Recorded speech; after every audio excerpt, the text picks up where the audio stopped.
오늘은 가나안 남방을 완전히 정복하다라는 제목으로 여호수아서 10장 28절에서 43절까지의 말씀을 전하도록 하겠습니다. 우리가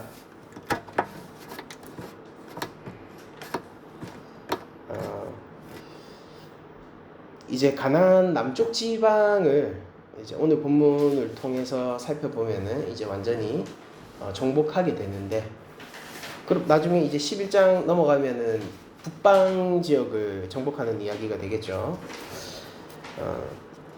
그런데 그 정복 과정을 이제 최종적으로 그려내고 있습니다.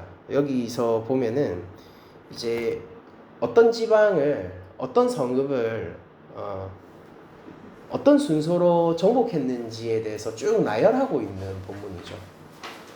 그래서 28절을 보면은 여호수아가 막게다를 취하고 칼날로 그 성읍과 왕을 쳐서 그 성읍과 그 중에 있는 모든 사람을 진멸하여 바치고, 진멸을 한다는 게 나오죠. 한 사람도 남기지 아니하였으니 막게다 왕에게 행한 것이 여리고 왕에게 행한 것과 같았더라 라고 하면서 이 최초의 전투였던 여리고성을 소환하면서 오늘 본문이 시작합니다. 그리고 나서 다음 본문들을 여러분들이 보시게 되면은 이제 반복해서 같은 형식으로 반복해서 어떻게 정복되어져 가는지에 대해서 그 순서대로 얘기를 하고 있습니다. 여호수아가 온 이스라엘과 더불어 막게다에서 림나로 나아가서 림나와 싸움에 라고 되어 있죠. 그래서 막게다 이후에 림나입니다. 여호수아께서 또 그 성읍과 그 왕을 이스라엘 손에 붙이신지라. 하나님이 이스라엘 손에 붙였다는 얘기를 하면서 이제 칼날로 그 성읍과 그 중에 모든 사람을 쳐서 멸하여 한 사람도 남기지 아니하였으니 그 왕에게 행한 것이 여리고 왕에게 행한 것과 같더라. 그리고 나중에 32절을 보면은 라기스를 정복하는 사건을 그 안에 모든 사람을 쳐서 멸하였으니 림나에서 행한 것과 같더라. 그리고 또 계속 이런 형태로 앞에서 행한 것과 같이 지금 성읍을 진멸하게 되었다. 이런 얘기가 계속 나오게 됩니다. 그리고 계속해서 변형되어 가고 있지만은 하나님이 이 승리를, 각각 성에 대한 승리를 담보하고 계신다라는 표현이 계속해서 변형돼서 나오죠. 하나님이 뭐 그 성에 손을 붙였다라든지, 아니면은 하나님이 그 성읍을 손에 넘겨줬다라고 얘기를 한다든지, 아니면 또 우리가 이 의도를 가장 잘 살필 수 있는 게 42절인데 42절에 이스라엘의 하나님 여호와께서 이스라엘을 위하여 싸우셨다라든지, 이런 식의 하나님이 이 성읍의 정복 승리를 주관하고 계시고, 이제 이스라엘 백성들이 그것에 순종하여 헤렘을 이루었다라는 것이 계속 나옵니다. 앞에서와 같이 이번에도 이루었고 또 앞에서와 같이 이번에도 이루었다. 이게 계속 나오죠. 이거 반복되는 구조입니다. 그리고 이거는 고대 근동에서 승리를 기술하는 방식으로 아주 보편화된 방식을 또한 채택하고 있는데 총 10개 성읍이 정복되는 걸로 오늘 본문에 등장하게 되는데요. 막게다, 림나, 라기스, 에글론, 서헤브론, 드빌, 가데스바냐, 가사, 고센, 기브온 등이 바로 오늘 남방에서 최종적으로 정복되는 성읍들입니다.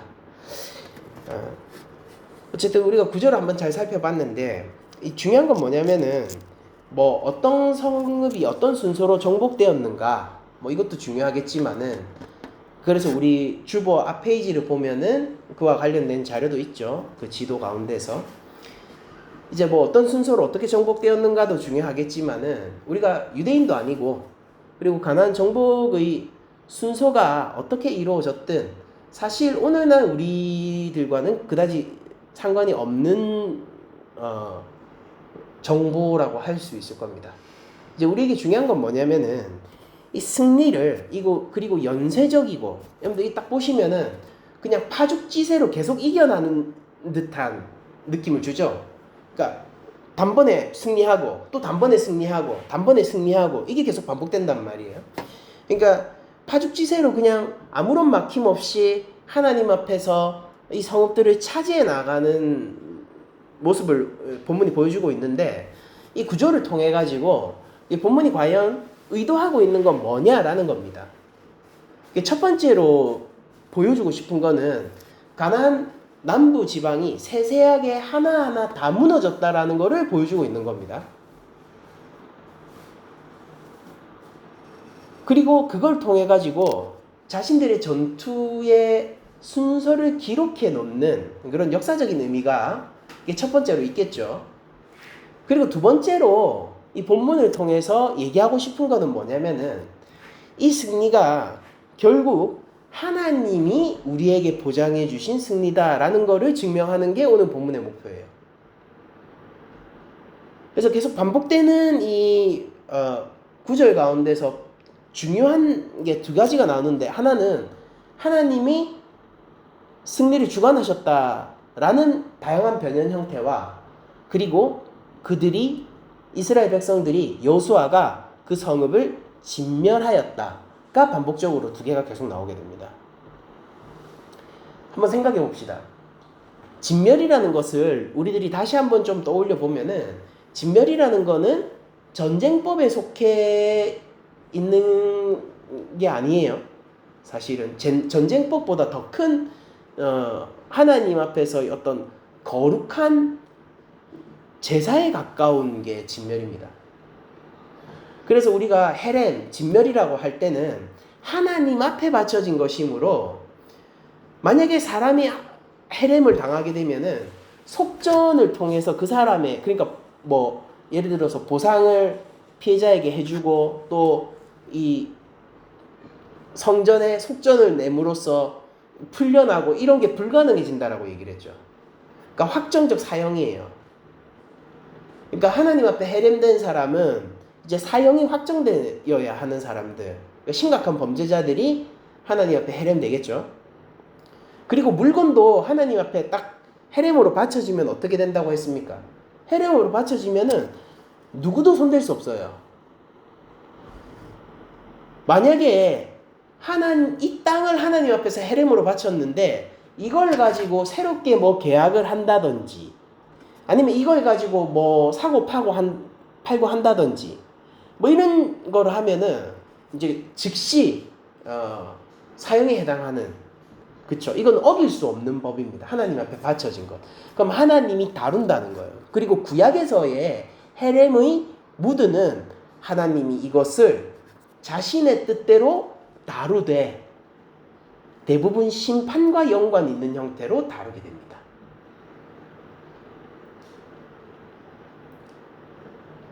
요거를 우리가 조금, 제가 지난 설교들에게서는 얘기 안 했지만은, 요거를 우리가 헤렘이란 개념이 좀 익숙해지면은 이 헤렘의 두 가지 성격을 우리들이 나눠봐야 되는데, 첫 번째가 뭐냐면은 제가 말씀드렸던 이런 것들이요, 당위적 헤렘이에요. 그러니까 마땅히 그냥 헤렘이 되어야 하는 것들이 있습니다. 우리들이 하나님 앞에 만약에 죄인으로서 심판을 받게 되지 않습니까? 그리고 지금 가나안 땅이 하나님 앞에서 심판을 받게 되어 있잖아요. 그럼 이거는 당위적 헤렘이에요. 소돔과 고모라가 하나님 손에 붙여져서 그들이 오늘 본문에 있는 이스라엘들처럼 지켜지고 승리하게 되는 게 아니라, 소돔과 고모라가 하나님 앞에 붙여져서 하늘에서 불이 떨어져 심판을 당하게 됩니다. 그게 당위적 헤렘의 그 창세기적 모양 같은 겁니다. 그러나 또 반면 이렇게 하나님 앞에 헤렘이라고 바쳐질 때 스스로 바치는 것도 있을 거 아니에요. 그쵸? 이거 하나님 앞에 드리기 위해서, 예물로 드리기 위해서 스스로 바치는 것도 있지 않겠습니까? 그리고 당연히 그건 어떻게 해야 되는 거예요? 하나님이 받으실 만한 것이어야 되겠죠? 그거는 자발적 헤렘이라고 우리가 부를 수 있어요. 그건 하나님 앞에 바쳐질 필요가 처음부터 있던 것은 아니지만은 스스로 나아가 헤렘 아래에 거하게 되는 게 자발적 헤렘입니다. 그래서 십자가가 제가 헤렘이라고 예전에 설명드렸죠. 십자가는 당위적 헤렘이 아니라 자발적 헤렘에 속해요. 예수님이 하나님의 심판을 받으실 필요가 없었어요. 무죄하시기 때문에.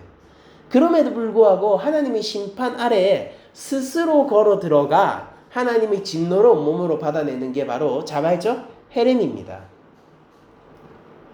이 헤렘이라는 것은 전쟁법이라기보다는 제가 십자가까지 포함시키는 이런 말을 통해서도 알 수 있듯이 이 오히려 율법의 고귀한 제사법에 가까운, 어쩌면 그보다도 높은 제의에 가까운 그런 전쟁법 위에 속한 개념이라고 볼 수 있습니다. 그래서 그 헤렘을 실행한다라고 얘기하는 거는요, 하나님의 뜻을 이행한다라고 볼 수 있는 겁니다. 하나님의 뜻을 이행하는 것이기 때문에 하나님이 시키는 대로 해야 되는 것이고, 지금 이 성읍들이 왜 자꾸 진멸을 당하게 되냐면은 그 성읍들을 하나님이 심판하시기로 하셨기 때문에 회개하고 돌아오지 못하는 자들은 모두 진멸당하게 되는 거예요. 이걸 벗어나는 성읍이 기브온 있죠. 기브온 하나 있습니다. 그리고 이게 어쨌든 우리들이 볼 때는 창과 창이 부딪히는 전쟁의 양상으로 나타나기 때문에 이걸 정전의 측면에서 이해하자면은 하나님이 이미 이스라엘을 위해서 싸우고 계시고 하나님이 그러므로 그 성읍들을 이기신 개념이 되는 겁니다. 그럼 다시 한번 우리가 생각을 해봅시다. 처음부터. 자, 여기서 계속 헤렘의 기록들을 얘기를 하고 있어요. 전부 진멸했습니다. 파죽지세로 그 성읍들이 다 무너진 것으로 설명을 하고 있어요. 가나안의 남부, 그러니까 하나님이 약속하신 언약의 땅 절반이 지금 이제 이스라엘 손에 붙여졌습니다. 하나님이 이스라엘에게 넘겨주셨어요. 그렇게 이스라엘이 자신이 언약의 수혜자가 되고 언약의 땅 가운데 거할 수 있게 된 그 배경에는요, 하나님 나라가 지금 50% 섰다라고 얘기할 수 있는 거예요. 물리적으로. 그 50%를 설 수 있게 된 배경에는요, 그 안에 있는 죄악된 것들을 하나님이 심판하심으로 생겨나게 되는 겁니다. 그렇죠? 이 땅이 하나님 나라가 된 것, 하나님의 백성이 그 땅을 가질 수 있게 된 것은 그 땅에 있는 죄악들이 먼저 심판당했기 때문이에요. 그리고 그 심판당하는 와중에서 이스라엘은요, 하나님을 위해서 싸우고 있었기 때문에 그 땅을 얻는 겁니다. 맞죠? 하나님 반대편에 서 있다고 얘기하는 건 뭐냐면은 이 하나님의 군대와 붙어서 심판을 당할 수밖에 없다는 얘기예요. 이스라엘이 이 전쟁의 기록을 적으면서, 이 승리의 기록을 적으면서 지금 뭘 얘기하고 싶냐면은, 이 순서로 우리가 이렇게 이겼어도 얘기하고 싶지만은 이게 우리의 승리의 기록이야. 이것도 역사적 사료로 남겨놓고 싶은 거지만은 정말로 후세에게 보여주고 싶은 것들, 이 여호수아서를 읽는 오늘날 교회에게도 보여주고 싶은 것은 하나님이 심판에 나가실 때에 그의 편에 서서 하나님의 승리를 함께 누리는 것 이외에 하나님 나라에서 자기 목숨을 부지하고 자유 국민으로서 살 수 있는 방법이 달리 없다를 보여주고 싶은 거예요.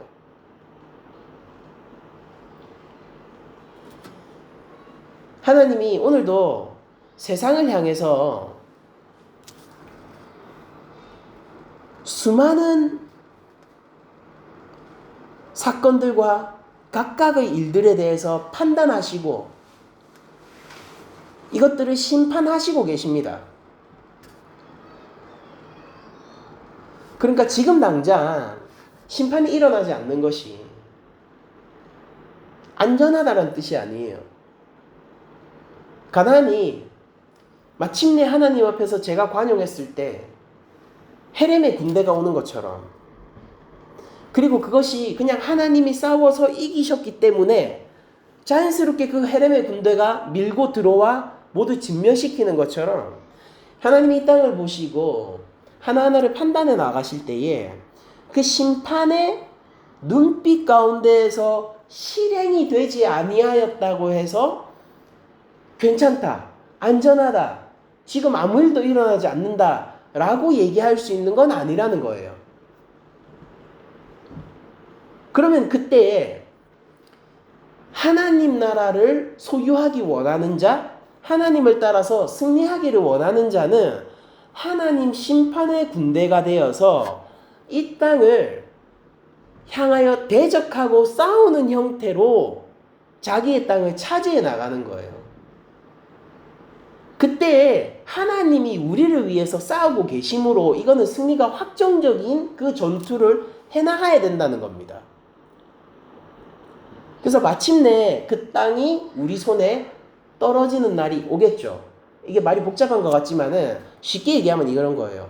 그러니까 우리가 하나님이 미워하는 것을 함께 미워하면서 살아가야 된다는 겁니다. 굉장히 단순하죠. 그러니까 하나님이 미워하는 것, 하나님이 싫어하는 것들을 우리가 함께 미워하고 그것들을 싸우고요.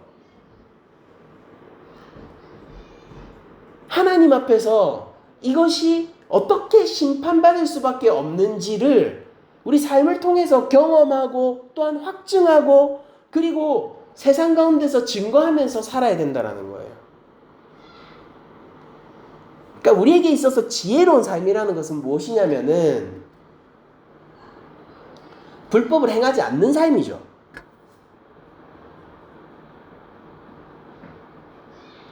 우리는 불법을 행하지 않는 삶을 지혜롭다라고 생각해야 되는 것입니다. 헤렘이라고 얘기하는 건 뭐냐면요. 잘 생각해 보세요. 헤렘이라고 얘기하는 건 뭐냐면은 하나님이 마땅히 심판할 것을 자기 손에 놓게 되는 것입니다. 여러분들 이 땅이, 이 역사가 하나님 앞에서 마땅히 심판당해야 함으로 하나님이 자기 손에 놓는 날이 온단 말이에요. 그걸 우리가 마지막 심판이라고 부르죠. 최후의 날. 예수님이 다시 오실 때 일어날 일. 이 땅 가운데 있는 모든 죄악들을 하나님이 셈하시는 그날, 심판하시는 그날을 우리는 믿고 있단 말이에요. 그리고 그 진행 중인 역사의 어떤 한복판 가운데서 우리들이 살고 있습니다. 그럼 여기서 이 전쟁이 일어나고 있는데 저쪽에서 성을 쌓고 하나님의 심판을 거부하며 살아남기 위해서 하나님에게 창과 활을 겨누고 있을 때에 우리들은 그 반대편에 서서 하나님이 이미 싸워 이기셨으므로 우리를 위해서 싸우고 계심으로 하나님 편에서 싸우는 사람들이 되어야 된다는 겁니다. 하나님이 싫어하시는 것들이 있어요. 하나님이 심판하기를 원하는 것이 있고 하나님 나라에 드리고 싶지 않은 것들이 있는 법이거든요. 하나님 나라에 존재하는 것을 하나님 스스로가 거부하는 것들이 있습니다. 거짓과 속임, 미움, 그리고 하나님을 향해서 대적하는 것, 거룩하지 못함,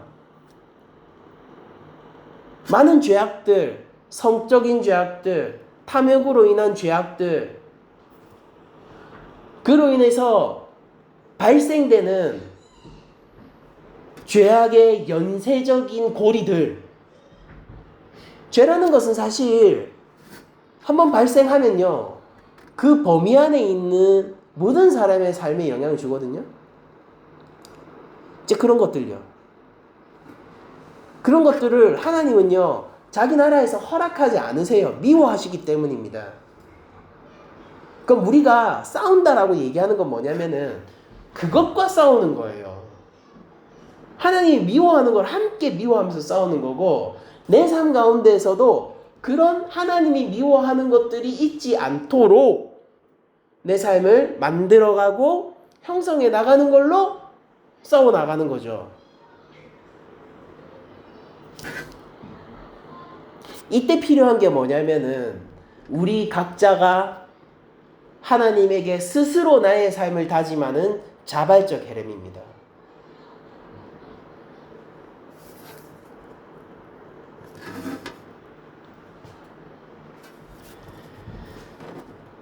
(40절을) 보면은 이와 같이 여호수아가 그 온 땅 산지 내게 평지 경사지 그 모든 왕을 쳐서 하나도 남기지 않고 호흡 있는 모든 자를 진멸하여 바쳤으니 이스라엘 하나님 여호와께서 명령하신 것과 같았더라라고 되어 있죠. 그러므로 여호수아의 군대는요, 즉 이스라엘은, 즉 하나님의 백성인 우리 교회는요, 하나님이 명령하신 것을 이행하고 준행하는 군대입니다.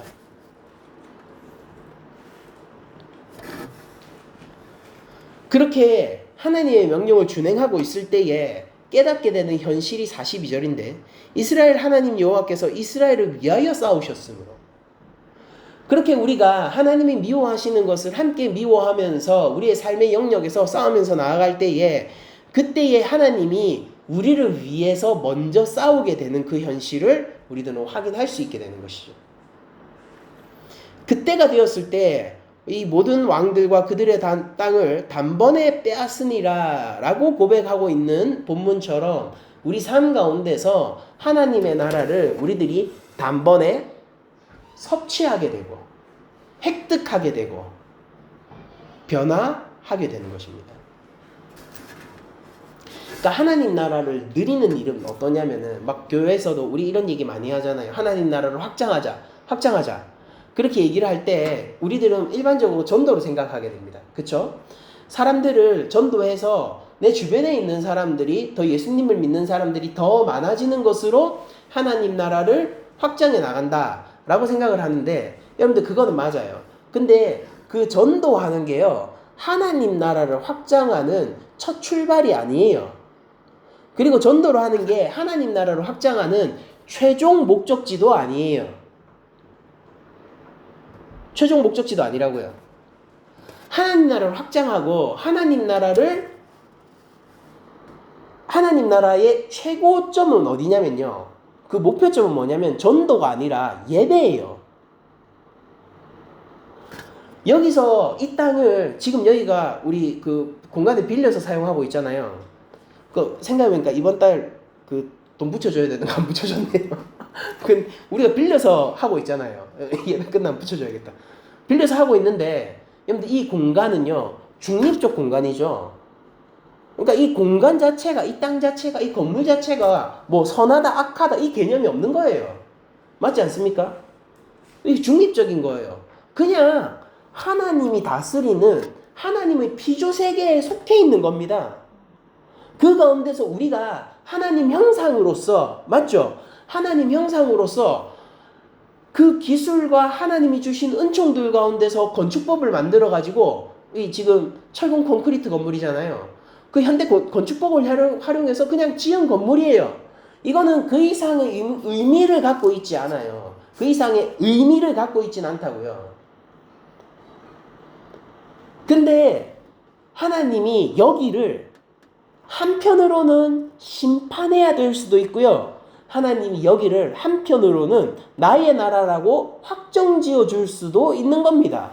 어떨 때? 여기에 있는 우리들이 하나님을 예배하고 있을 때 여기는 하나님 나라예요.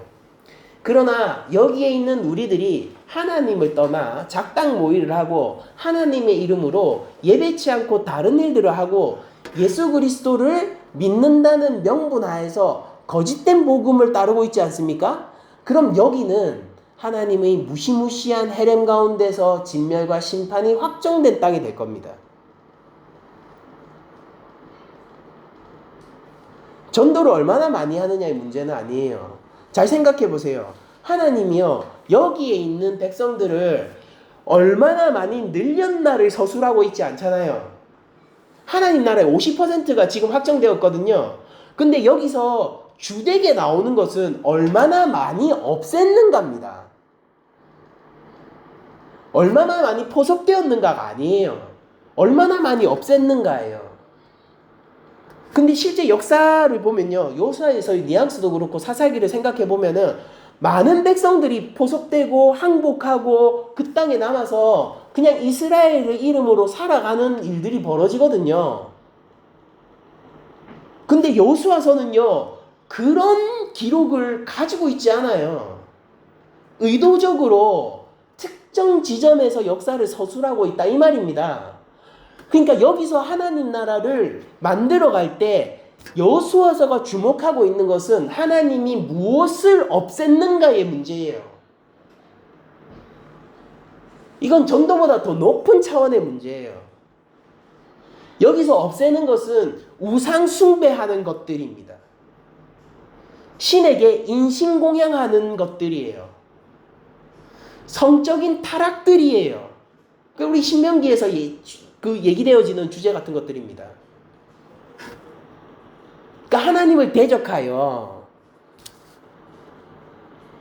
거룩하지 않음을 만들어가고 그것을 기본값으로 해서 거룩한 것을 비웃는 땅을 하나님은 멀리 하신단 말이에요.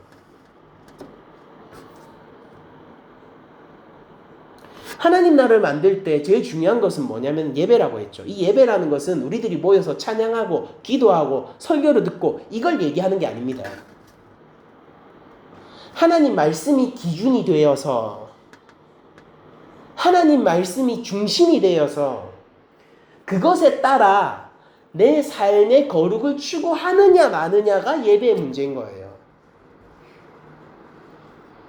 이때 만약 여호수아적으로 얘기를 하자면은 이때 내가 무엇을 미워해서 없애야 되는지의 문제라는 거예요.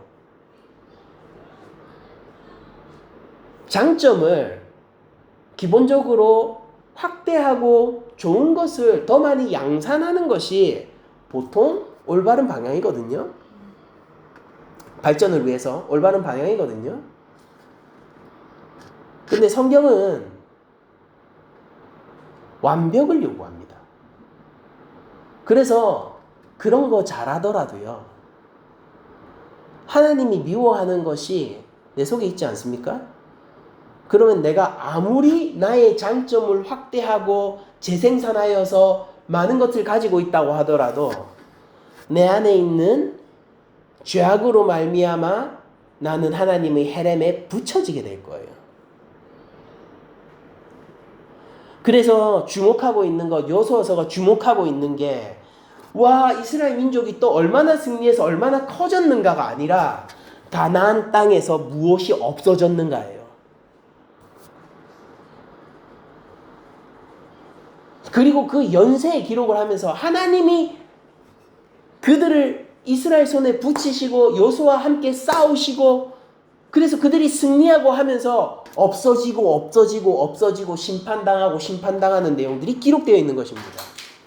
우리 삶 속에서 하나님의 나라를 확장하고 싶고 만들고 싶다면요, 전도 이전에 해야 될 것이 있는데 그것이 무엇이냐면은 여기에 있는 죄악들을 내가 먼저 미워함으로써 변화시키고 여러분들이 속한 곳에 있는 문화를 내가 먼저 하나님 말씀에 따른 문화로 바꾸어 나가고 가나안과 같은 문화들이 내 앞에 펼쳐지고 지혜로운 것 같은 문화들이 내 앞에서 펼쳐졌을 때 내가 그것을 거부하는 것. 그래서 여기에 하나님의 주권이 여전히 살아있고 여기에 하나님의 말씀이 여전히 살아있음을 믿는 사람, 실제로 하나님의 통치를 받는 하나님의 백성이 있다는 것을 보여주는 게 이 땅을 하나님 나라로 만드는 첫 발걸음이란 말이에요. 여러분들 이것에는 많은 인원이 필요 없습니다. 잘 생각해 보세요. 잘 생각해 보세요. 우리 인류 역사 가운데에서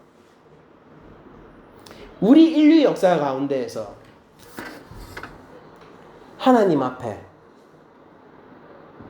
당당히 나아가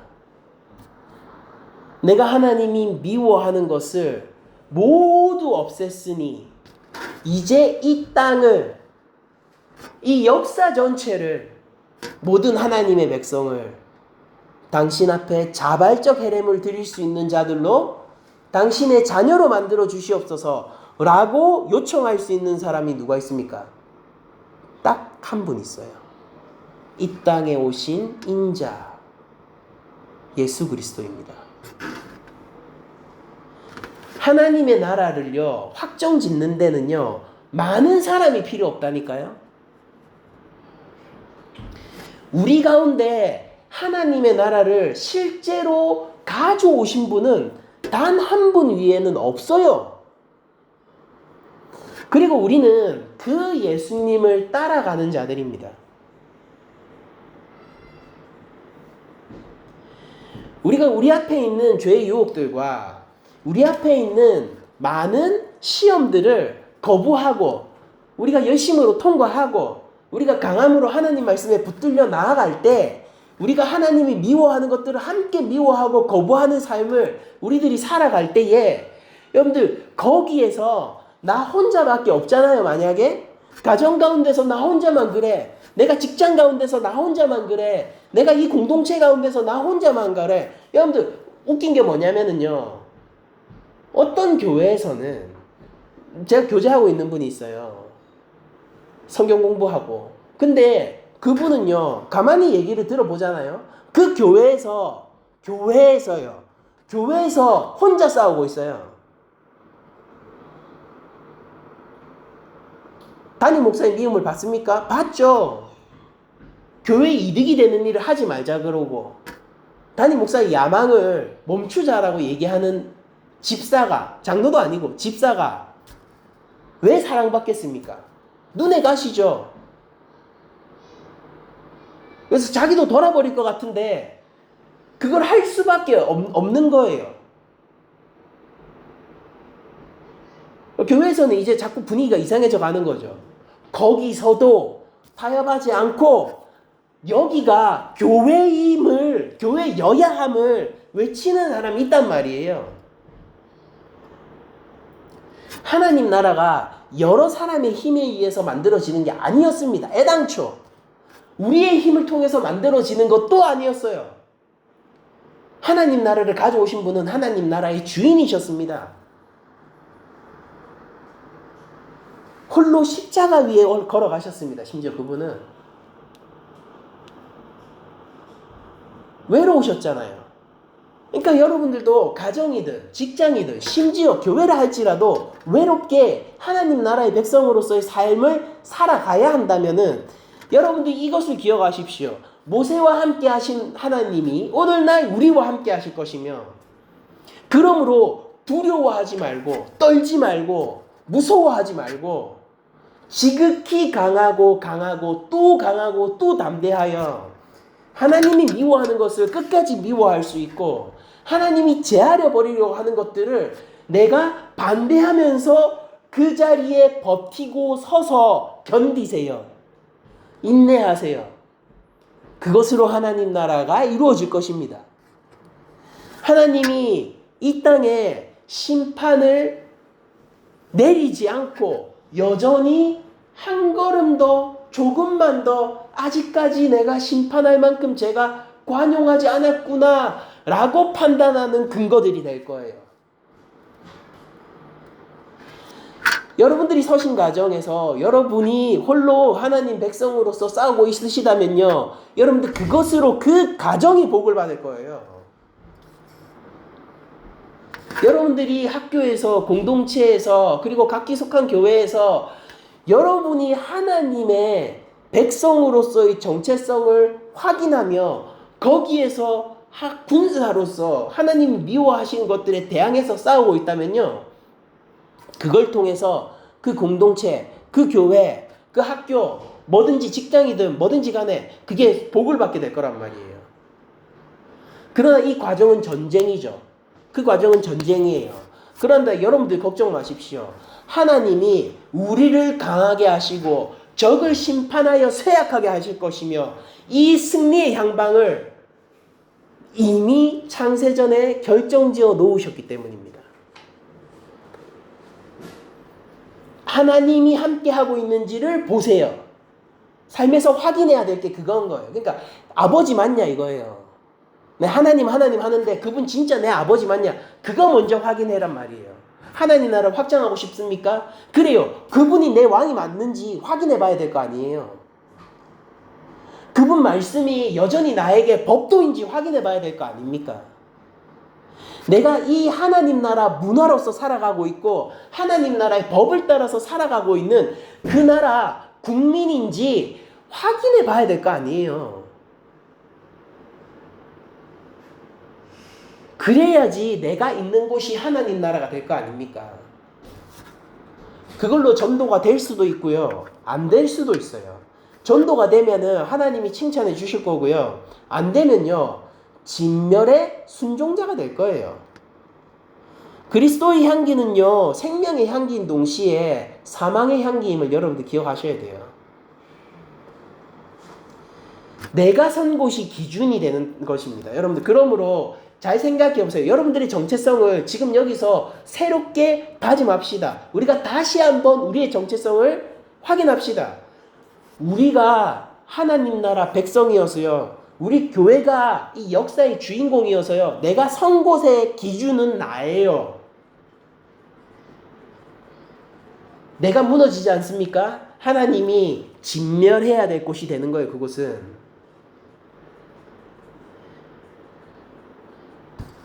이 땅 가운데 더 이상 하나님 나라의 백성이 남지 않았다면은 하나님이 왜 심판을 지체하시겠습니까? 이제 역사 가운데에서 더 이상 하나님의 백성이 한 명도 남지 않았다면은 왜 이 땅에 심판을 하나님이 지체하시겠냐고요. 그러나 반대로 생각해 보십시오. 이 땅 가운데 여전히 하나님의 구원을 받아야 하고 구원을 이뤄가고 있고 구원을 향해서 달려가고 있는 백성이 있다면 하나님이 어떤 일이 있더라도 이 땅을 심판하지 않을 거예요. 여전히 노아가 있다면 홍수는 일어나지 않는 겁니다.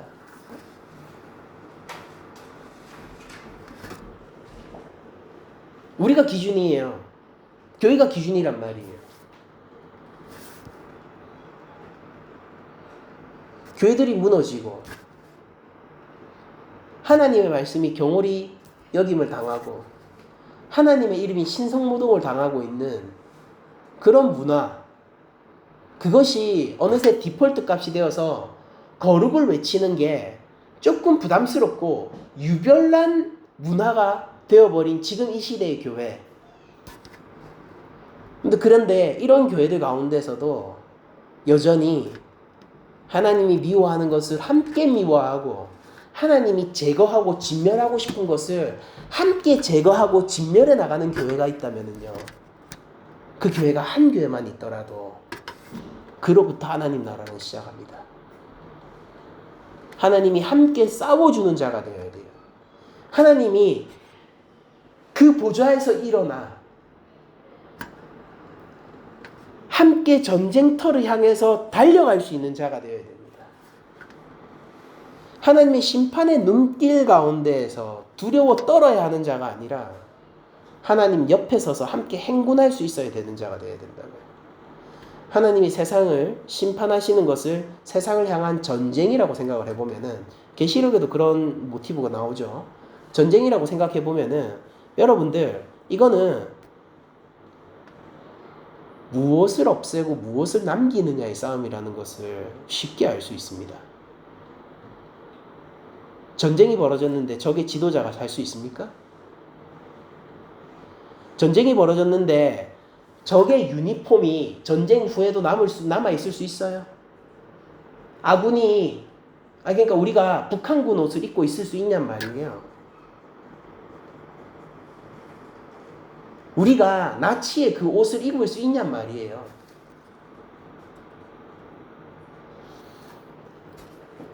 무엇이 남아야하고 무엇이 사라져야 합니까? 내가 이만큼 잘하는 게 있으니까 라는 생각을 하지 마세요. 하나님 나라에서 하나님이 미워하는 것은 단지 사라질 뿐입니다. 그게 내 안에 있으면 나도 사라질 뿐이에요. 그러므로 우리가 죄와 싸워. 하나님이 미워하는 것과 싸워. 내가 선 모든 공동체와 모든 땅 위에서 기준이 되는 하나님 교회로서 백성으로서의 자부심과 정체성을 가지고 한 주간 살아갑시다. 그리고 그것을 위하여서 우리가 우리 죄를 위해서 죽으신 예수님을 붙듭시다.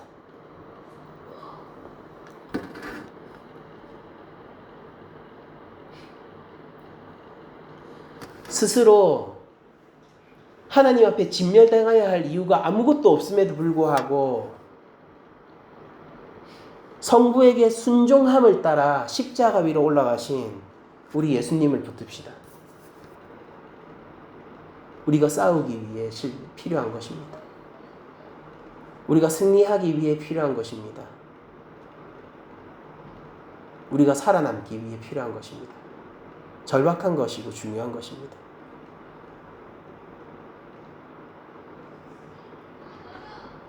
우리가 실패하기 위해 필요한 것입니다. 우리가 실수하기 위해 필요한 것입니다. 우리가 다음 기회를 얻기 위해 필요한 것입니다. 오늘 한 주 실패한 삶을 살아놓고도 우리에게 잘한 것들이 하나님 앞에 여전히 칭찬받을 수 있기 위해 필요한 것입니다.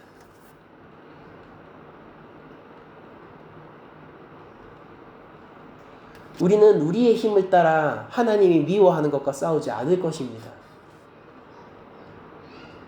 우리는 주의 은총을 따라 믿음 가운데에서 하나님이 미워하는 것들과 싸워 나갈 겁니다.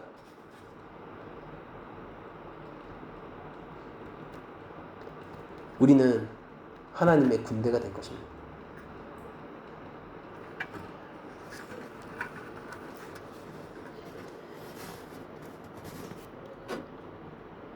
여호수아가 이 모든 왕들과 그들의 땅을 단번에 빼앗으니라.